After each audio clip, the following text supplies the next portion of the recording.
ఈ టైంలో అండి మొత్తం వరల్డ్‌లో ప్రపంచం మొత్తంలో ట్రేడింగ్ చేయడానికి ఒక ప్రాపర్ ప్లేస్‌లో చెప్పాలి అంటే అది స్ట్రెయిట్ ఆఫ్ హార్మజే. ఏమంటారు? ఎందుకంటే ఇక్కడి నుంచి మనకి ప్రాపర్‌గా తెలియటం లేదు. ఏం జరుగుతుంది ఏంటి అనేది తెలియటం లేదు. అదే స్ట్రెయిట్ ఆఫ్ హార్మోజ్ దగ్గర కూర్చున్నాం అనుకోండి. నిజం షిప్స్ వెళ్తున్నాయా లేదా? ఇరాన్ వాళ్ళు యూఎస్‌ని ఏమైనా ఎదుర్కొంటున్నారా లేదా? యూఎస్ వాళ్ళు ఇరాన్ మీద ఏమైనా దాడి చేస్తున్నారా లేదా? షిప్స్ మీద దాడి చేస్తున్నారా లేదా? ఇలాంటివి ఏమైనా తెలుస్తూ ఉంటాయి కదా! ఏమంటారు? వెళ్ళిపోదామా స్ట్రెయిట్ ఆఫ్ హార్మోజ్? ఎందుకంటే రోజుకొకలా ఉంది. రోజేంటి ఒక వితిన్ ఎ డే కూడా 24 అవర్స్ లోపల కూడా చాలా జరిగిపోతున్నాయి. శుక్రవారం మన మార్కెట్స్ బాగానే క్లోజ్ అయ్యాయి, పాజిటివ్లోనే క్లోజ్ అయ్యాయి. దాని తర్వాత ఇంకొంచెం పెరిగింది, గిఫ్ట్ నిఫ్టీ ఇంకొంచెం పెరిగింది. రీజన్ ఏంటి అంటే ట్రంప్ నుంచి ఒక పాజిటివ్ స్టేట్మెంట్ వచ్చిందనమాట, ఇంకా స్ట్రెయిట్ ఆఫ్ హార్మోజ్ ఓపెన్ అయిపోతుంది అని చెప్పి. మిగతా అదే యూఎస్ మార్కెట్స్ కూడా బాగానే రెస్పాండ్ అయ్యాయి, అన్ని పెరిగాయి, అంతా బాగానే ఉన్నదండి. ఇప్పుడు శుక్రవారం వరకు ఇది. మరి శనివారం ఏం జరిగిందంటే ఇరాన్ వాళ్ళు వచ్చి లేదు మేము మళ్ళీ స్ట్రెయిట్ ఆఫ్ హార్మోజ్ క్లోజ్ చేసేస్తున్నామని చెప్పి అన్నారు. మరి శనివారం జరిగింది కాబట్టి దాని తాలూకా ఎఫెక్ట్ బిట్ కాయిన్లో చూడొచ్చండి, ఎందుకంటే ఇది 24/7 ట్రేడ్ అవుతూ ఉంటుంది కదా. శనివారం నాడు ఒక 2% ఎంతో ఫాల్ అయినట్టుంది. ఇవాళ ఈ టైంకి ఒక 0.74%. సో అంటే రిస్క్ ఆన్ సెంటిమెంట్ ఏదైతే ఉన్నదో అది కొంచెం ఫేడ్ అవుతూ ఉన్నదన్నమాట మళ్ళీ. సో దీని తాలూకా రీజన్ ఏంటి అసలు? సరే శనివారం ఏదో అయ్యిందన్నారు. యాజ్ ఆన్ డేట్ ఇప్పటికీ చెప్పాలంటే సిచ్యువేషన్ ఎలా ఉన్నది? ట్రంప్ ఏం చెప్తున్నాడు, ఇరాన్ వాళ్ళు ఏం చెప్తున్నారు, స్ట్రెయిట్ ఆఫ్ హార్మోజ్ దగ్గర ఏమవుతుంది, రేపు మార్కెట్ ఎలా రియాక్ట్ అవ్వచ్చు ఏంటి అని నన్ను అడిగితే ఒక 10 నిమిషాలు నాతో పాటు కూర్చోండి, వీడియోలో మొత్తం నీట్గా ఎక్స్ప్లెయిన్ చేస్తాను. ఓకే కదా? వెల్కమ్ టు రూపాయి తెలుగు. నా పేరు మౌలి. మీరు ఇంకా మన రూపాయి తెలుగు ఛానల్ని సబ్స్క్రైబ్ చేయనట్లు ఉంటే ప్లీజ్ సబ్స్క్రైబ్ చేసుకొని నోటిఫికేషన్స్ ఆన్లో పెట్టుకోండి. ఆ లైక్ అని, షేర్ అని, కామెంట్ అనేది చేస్తూ ఉండండి. అలాగే హెచ్డిఎఫ్సి బ్యాంక్ అని, ఐసిఐసిఐ బ్యాంక్ అని, ఎస్ బ్యాంక్ అని వీటి తాలూకా రిజల్ట్స్ అనాలిసిస్ చేస్తూ ఒక వీడియో చేయడం జరిగింది. నిన్నే వీడియో పబ్లిష్ చేయడం జరిగిందండి. వీడియో ఎవరైనా మిస్ అయినట్టుంటే ప్లీజ్ చూడడానికి ట్రై చేయండి. రైట్, మన గ్రాఫిక్స్ సాయంతో మాట్లాడుకుందామండి. ఫస్ట్ ఇప్పుడు సిచ్యువేషన్ ఏంటి అంటే ట్రంప్ ఏం చెప్పారు, ఒక 2 వీక్ తాలూకా సీజ్ ఫైర్ ఇస్తున్నాము అని చెప్పి ఒక బుధవారం పొద్దున్న చెప్పారు. అండ్ అది చెప్పి ఇంచుమించు 10 రోజులు ఎంతో అయిపోయిందండి. సో నేను చెప్పొచ్చేది ఏంటంటే ఈ బుధవారం April 22 ఎర్లీ మార్నింగ్ 5:30కి అలాగా ఆ 2 వీక్ తాలూకా సీజ్ ఫైర్ ఎక్స్పైర్ అయిపోతుంది. అదే లేదా అంటే వెడ్నెస్డే మార్నింగ్ 5:30 తర్వాత మళ్ళీ ఏమవుతుంది అనే స్పెక్యులేషన్ ఆర్ ఎల్స్ ఒక అన్సర్టనిటీ మార్కెట్లో ఉంటుందండి. అంటే మామూలుగా అడుగుతున్నాను, చెప్పండి. ఇప్పుడు సోమవారం మార్కెట్, మంగళవారం మార్కెట్ అండ్ బుధవారం మార్కెట్, ఈ మూడిట్లో ఏం జరగచ్చు అనుకుంటున్నారు చెప్పండి? మామూలుగా నన్ను అడిగితే సోమవారం కొంచెం స్పెక్యులేట్ చేస్తూ కొంచెం భయపడుతూ ఏదో మార్కెట్ వెళ్ళే ఛాన్సెస్ ఉన్నాయి.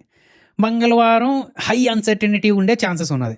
బుధవారం మార్కెట్ ఓపెన్ అయ్యే లోపల ఇంకొక 2 వీక్ తాలూకా సీజ్ ఫైర్ ఎక్స్టెండ్ చేస్తున్నామనో లేకపోతే ఏదో ట్రంప్ వచ్చి చెప్పే ఛాన్సెస్ ఉన్నాయి. ఎప్పుడు మంగళవారం రాత్రి వచ్చి చెప్పే ఛాన్సెస్ ఉన్నాయి. సో బుధవారం మళ్ళీ మార్కెట్ పెరిగే ఛాన్సెస్ ఉంటుందండి.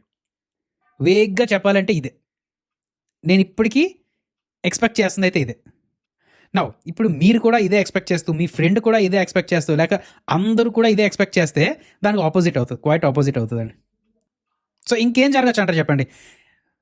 బుధవారం ఎర్లీ మార్నింగ్ 5:30కి సీజ్ ఫైర్ అనేది ఎక్స్పైర్ అయిపోతుంది కాబట్టి వెంటనే బాంబ్స్ వేసే ఛాన్సెస్ ఉన్నాయి. ట్రంప్ వెంటనే ఇరాన్ మీద బాంబ్స్ వేసే ఛాన్సెస్ ఉన్నాయి అని చెప్పి ఒక స్పెక్యులేషన్ ఇప్పుడు యాజ్ ఆఫ్ నౌ ఉన్నది. అది రేపు కూడా అలాగే ఉండేనా, మంగళవారం మన మార్కెట్ క్లోజ్ అయిన తర్వాత కూడా అలాగే ఉండేనా అనేదే మ్యాటర్ అండి ఇప్పుడు. అదేందా? సో మీరేమనుకుంటున్నారు అనేది కింద కామెంట్స్లో పెట్టండి. అయితే నేను ఏదైతే అనుకున్నానో అది బ్యాక్ ఆఫ్ ద మైండ్ పెట్టుకొని నేను అనాలిసిస్ అనేది చేసుకుంటూ ఉంటాను. అంటే సే ఫర్ సపోజ్ మంగళవారం నేను ఏమైనా షార్ట్ పొజిషన్స్లో ఉన్నాను అనుకోండి, క్యారీ ఫార్వర్డ్ చేయను. బుధవారం క్యారీ ఫార్వర్డ్ చేయను. ఎందుకు? ఇప్పటి వరకు చూసిన దాని ప్రకారం ట్రంప్ ఏంటంటే భయపెట్టి దాని తర్వాత ఏదోలాగా గుడ్ న్యూస్ ఇచ్చేస్తాడు మార్కెట్కి. అలాగే కదా ఇప్పటివరకు నడుస్తూ ఉన్నది. ఈసారి కూడా అలాగే అవుతుందా లేదా అని పక్కన పెడితే ప్రాబబిలిటీ కొంచెం ఎక్కువ ఉన్నది కాబట్టి నేను అదే వ్యూలో ఉంటాను. యాజ్ ఆఫ్ నౌ చెప్తాను. మళ్ళీ రేపు ఇన్ఫ్యాక్ట్ ఇప్పుడు పాకిస్తాన్ వాళ్ళు ఆల్మోస్ట్ లైక్ మీడియేట్ చేస్తున్నారు, ఇరాన్ని యూఎస్ని కలిపి మీడియేట్ చేస్తున్నారు. సో మేబీ రేపే ఒక స్టేట్మెంట్ వచ్చేయచ్చు, ఏమని ఇంకొక 2 వీక్ తాలూకా సీజ్ ఫైర్ ఎక్స్టెండ్ చేస్తున్నామని చెప్పి. లేదు అంటే ఇప్పుడు యాజ్ ఆఫ్ నౌ చూసుకుంటే పీస్ టాక్స్ ఏవైతే ఉన్నాయో అవి దాన్ని ఏమంటారు, సక్సెస్ఫుల్ అవ్వలేదు కదా మొన్న. సో నెక్స్ట్ మళ్ళీ పీస్ టాక్స్ ఎప్పుడు ఉంటాయి అనే అఫీషియల్ డేట్ రాలేదు. మేబీ ఆ అఫీషియల్ డేట్ రావచ్చు. అంతేనా? మళ్ళీ చెప్తున్నానండి, మళ్ళీ చెప్తున్నాను, చాలా ఇంపార్టెంట్, జాగ్రత్తగా వినండి. మండే, ట్యూస్డే, వెడ్నెస్డే మన మార్కెట్స్ చెప్తున్నాను. మండే నాడు మార్కెట్ క్లోజ్ అయ్యే లోపల, లేదంటే ట్యూస్డే రోజు మధ్యాహ్నం లోపల నెక్స్ట్ పీస్ టాక్స్ ఇప్పుడు ఉండొచ్చు అని చెప్పి ఒక డేట్ ఫిక్స్ అయినా, అండ్ దాంతోపాటు ఇంకొక 2 వీక్స్ తాలూకా సీజ్ ఫైర్ ఎక్స్టెండ్ అవుతున్నది అనే ఒక క్లారిటీ వచ్చినా సరే మార్కెట్లో కొంచెం మరి ఎక్కువ అప్ మూవ్ వస్తుందా లేదా ఆ టైం కొంచెం చెప్పలేము. బట్ ప్యానిక్నెస్ అనేది పక్కకు వెళ్ళి డౌన్ సైడ్ రిస్క్ తక్కువ ఉండే ఛాన్సెస్ ఉన్నాయి. లేదు అంటే 2 రోజులు అన్సర్టనిటీ ఉన్నది అంటే మాత్రం నేను నా పర్సనల్గా ట్యూస్డే రోజు ఒకవేళ ట్రేడ్స్ ఏమైనా షార్ట్ సైడ్ ట్రేడ్స్ ఏమైనా ఉంటే అది అక్కడి నుంచి బయటకు వచ్చేస్తానండి. ఎందుకంటే వెడ్నెస్డే అంటే ట్యూస్డే మన మార్కెట్స్ క్లోజ్ అయిన తర్వాత అండ్ వెడ్నెస్డే 5:30 వెడ్నెస్డే 5:30 AM లోపల ఏదో ఒక స్టేట్మెంట్ రావచ్చు. ఒక మంచి స్టేట్మెంట్ లేదు అంటే ఒక కన్విన్సింగ్ స్టేట్మెంట్ ఇరాన్ సైడ్ నుంచో ట్రంప్ సైడ్ నుంచో రావచ్చు అనేది నేను మైండ్లో పెట్టుకుంటాను. అదేందా లేదా? సో ఏంటంటే అది 100% వర్కౌట్ అవుతుంది అంటే చెప్పలేము అది, బట్ ప్రాబబిలిటీ అలా ఉంటుంది అనమాట. ఇంకంతే అండి. అది మీకు ఒకసారి ఐడియా వచ్చేస్తే ఇంక మిగతాదంతా ఇవన్నీ తెలుసుకున్నా సరే ఏదో ఫిల్లర్. ఇప్పుడు ఏం తెలుసుకుంటారు చెప్పండి? ఇప్పటివరకు ఏం జరిగిందో తెలుసుకోవాలి అంతేనా? స్ట్రైట్ ఆఫ్ హార్మోజ్ అనేది స్టాండ్ ఆఫ్ చేసేసారు. ఇరాన్ వాళ్ళు యుఎస్ వాళ్ళు ముందు ఏం చెప్తారు? మా సైడ్ నుంచి అంతా ఓపెన్ చేస్తున్నాం అన్నారు. ఒక రోజు లోపలే ఇరాన్ వాళ్ళు వచ్చి లేదు మేము క్లోజ్ చేస్తున్నాం అన్నారు. ఇప్పుడు ప్రస్తుతానికి యాజ్ ఆఫ్ నౌ ఏంటంటే యుఎస్ వాళ్ళు ఆ సీ మైన్స్ ఏవో ఉంటాయి కదా అవన్నీ రిలీజ్ చేసుకుంటూ వస్తున్నారు. అండ్ ఇంకా కొంచెం పట్టు అయితే ఉన్నది ఇరాన్ వాళ్ళకి అయితే ఉన్నది. ఇప్పుడు ఏం జరుగుతుందంటే యుఎస్ వాళ్ళు ఇక్కడ దాన్ని స్ట్రైట్ ఆఫ్ హార్మోజ్ దగ్గర కొంచెం కంట్రోల్ తీసుకున్నా సరే ఇరాన్ వాళ్ళు ఆ గన్ బోట్స్ తెచ్చి ఫైర్ చేస్తున్నారు అనమాట. అఫ్కోర్స్ ఇప్పుడు యూఎస్ వాళ్ళ గన్ బోర్డ్స్ని ఆపేసి అవి చేస్తారా లేదా ఇవన్నీ చూస్తూ ఉండాలండి. అండ్ మిగతా లీడర్స్ నుంచి ఏ స్టేట్మెంట్స్ వస్తున్నాయి ఏంటి అనేది తెలుసుకోవడం కూడా మీరు అంతగా తెలుసుకోవాలంటే స్క్రీన్ షాట్ తీసుకొని చూడండి. ఇక్కడ ఒక్కొక్కరు ఏం చెప్తున్నారనేది ఇక్కడ ఉంటుంది. సింపుల్గా చెప్పాలంటే ట్రంప్ ఏం చెప్తున్నారంటే వార్ ఈజ్ ఆల్మోస్ట్ ఓవర్ అంటే దగ్గరికి వచ్చేసింది అంటున్నారు, ఇంకా టైం ఉన్నది అంటున్నారు. అలాగే ఒక పక్క ఇరాన్ వాళ్ళని మెచ్చుకుంటున్నారు, ఫ్రెండ్షిప్గా మాకు టాక్స్ అవుతున్నాయి అంటున్నారు. ఇంకొక పక్క అది లేపేస్తాను ఇది లేపేస్తాను అని చెప్పి వార్నింగ్ ఇస్తున్నారు. ఇరాన్ వాళ్ళ సైడ్ నుంచి కూడా ఏంటి మేము పీస్ కోసమే ఆలోచిస్తున్నాం, Iran is a peace loving country అని చెప్పి వాళ్ళు అంటూ అండ్ ఇరాన్ న్యూక్లియర్ రైట్స్ని ఆపే అథారిటీ ట్రంప్కి ఎక్కడా లేదు అనే ఒక స్టేట్మెంట్ కూడా ఇస్తున్నారు. అదే కదా. సో ఉన్నదండి చాలా అన్సర్టనిటీ అనేది ఉన్నది. సో షార్ట్ టర్మ్ పరంగా ఇంత వాలటిలిటీ వచ్చే ఛాన్సెస్ ఉన్నాయి. బట్ మొన్న నేను చెప్పినట్టు అంటే ఇక నేను నా పర్సనల్గా నేను తీసుకుంటుంది బై ఆన్ డిప్స్ మార్కెట్ అండి.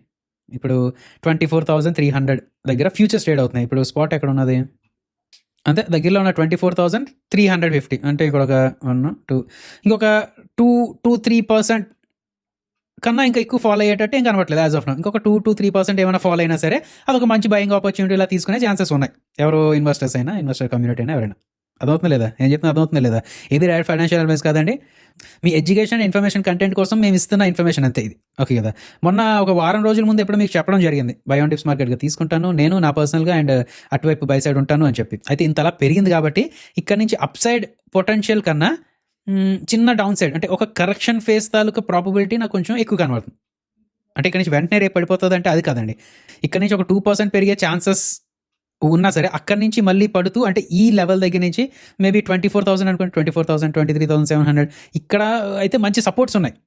తర్వాత అంటే ఇక్కడ నుంచి డైరెక్ట్గా పెరిగిపోతూ వెళ్తున్నది అనుకోండి, అక్కడి నుంచి ఇంకా అప్ సైడ్ పొటెన్షియల్ తాలూకా కాన్ఫిడెన్స్ నాకు కొంచెం తగ్గుతూ ఉంటుంది అనమాట. బట్ అలా కాకుండా ఏమైనా పడ్డది అనుకోండి, పడిన తర్వాత కాన్ఫిడెన్స్ ఎక్కువ పెరుగుతుంది అక్కడి నుంచి. ఎందుకంటే కింద డౌన్ సైడ్ రిస్క్ ఇంకా పెద్దగా ఉండదు. అంటే ఇక్కడ నుంచి పడి 24,000 వరకు 23,700 ఒకవేళ ఏం పడ్డది అనుకోండి, అక్కడి నుంచి డౌన్ సైడ్ రిస్క్ ఇంకా ఎక్కువ ఉంటుంది అనమాట. ఇంకా ఎక్కువ పడే ఛాన్సెస్ ఉండవు అని అనుకోని నేను ఎక్కువ కాన్ఫిడెంట్గా అప్ సైడ్ ఆలోచిస్తూ ఉంటాను. టూ మచ్ ఆఫ్ కామెంటరీ అయిపోయింది కదండి. సో ఈ వీడియో ఇక్కడతో ఆపేద్దాం. ఎందుకంటే ఏదైతే చెప్పానో అది కొంచెం ఇంపార్టెంట్ విషయం అండి. సో మీరు ప్రాపర్గా అర్థం చేసుకోండి. అర్థం కాకపోతే 2-3 సార్లు చూడడానికి ట్రై చేయండి. బట్ ప్రాపర్గా అర్థం చేసుకొని దాన్ని ఇన్పుట్గా తీసుకొని మీ అనాలిసిస్ అనేది చేసుకుంటూ ఉండండి. ఏది చేసినా సరే రిస్క్ మేనేజ్మెంట్ రూల్స్ అనేది పాటిస్తూ ఉండాలి. అండ్ నేను ఏది చెప్పినా అంటే నేను ఇది ఫాలో అవుతున్నానని చెప్పింది కూడా అదొక ఇన్ఫర్మేషన్ పర్పస్ అంతే. అలాగే కొంత ఎడ్యుకేషన్ కంటెంట్గా మీరు తీసుకుంటూ ఉండండి. ఓకే కదా. అండ్ ఇంకొక 2 విషయాలు చిన్న విషయాలు మీరు పట్టించుకోవాల్సింది ఏంటంటే మన ఇండియన్ షిప్ ఈ స్ట్రైట్ ఆఫ్ హార్మోజ్ ద్వారా పాస్ అవుతున్నప్పుడు ఇరాన్ షిప్స్ దాని మీద అంటే మన ఇండియన్ షిప్ మీద దాడి చేసేయండి.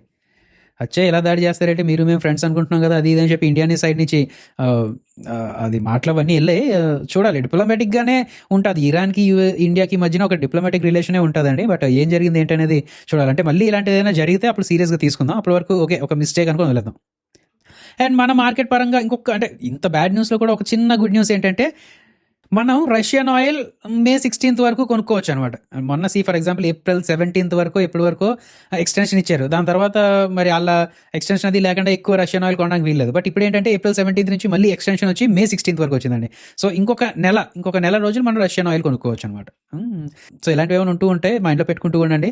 మెయిన్గా ఈ క్రూడ్ ఆయిల్ తాలూకా ప్రైసెస్ ట్రాక్ చేస్తూ ఉండాలి. అండ్ జియో పొలిటికల్ స్టేట్మెంట్స్ అని సిచ్యువేషన్స్ ఏంటనేది ట్రాక్ చేస్తూ ఉండాలండి. టచ్లో ఉంటూ ఉండండి. మన వీడియోస్లో టచ్లో ఉంటూ ఉండండి. అలాగే మన టెలిగ్రామ్ ఛానల్లో కూడా టచ్లో ఉంటూ ఉండండి. స్టాక్స్ కోసం కొన్ని అప్డేట్స్ ఏమైనా ఉంటే అది షార్ట్స్ ద్వారా కూడా పెట్టుకుంటూ ఉన్నాం. సో అవి కూడా చూసుకుంటూ ఉండండి. ఓకే కదా. జై హింద్. ఒకసారి మన డిస్క్లైమర్ చూసేయండి. మేము ఏది చెప్పినా సరే అది ఎడ్యుకేషన్ అండ్ ఇన్ఫర్మేషన్ పర్పస్ కోసమే. మేము SEBI registered adviser or research analyst రెండు కాదు. మేము ఏమి ఇచ్చినా సరే అది ఫైనాన్షియల్ అడ్వైస్ కాదు. We are not giving any buy or sell calls. ఏది ఫైనాన్షియల్ అడ్వైస్ కాదండి, జస్ట్ ఎడ్యుకేషన్ ఇన్ఫర్మేషన్ పర్పస్ కోసం. మీ ఓన్ రీసెర్చ్ చేసుకోండి, లేదు అంటే ఒక సెబీ రిజిస్టర్డ్ అడ్వైజర్ అయినా కలండి.